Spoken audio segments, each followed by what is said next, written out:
Welcome to Let Me Fix This. Enjoy the video.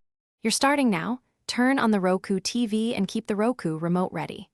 Confirm the device is on the home screen by pressing the home button. If the remote uses voice, avoid pressing the mic while you work.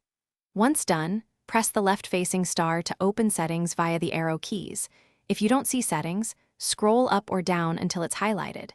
This primes the device so you can access system and accessibility controls immediately.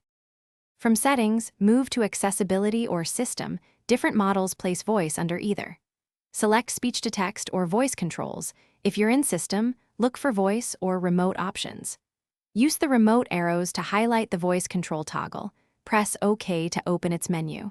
You'll see an on/off switch and possibly a microphone permission prompt. Toggle voice control off to stop the TV listening. Make sure you confirm any on-screen dialogues so the change saves. After toggling off, check the screen for a confirmation or an icon showing the microphone is disabled. Once you see it, restart the Roku TV by going to Settings, System, Power System, Restart. This ensures settings take effect.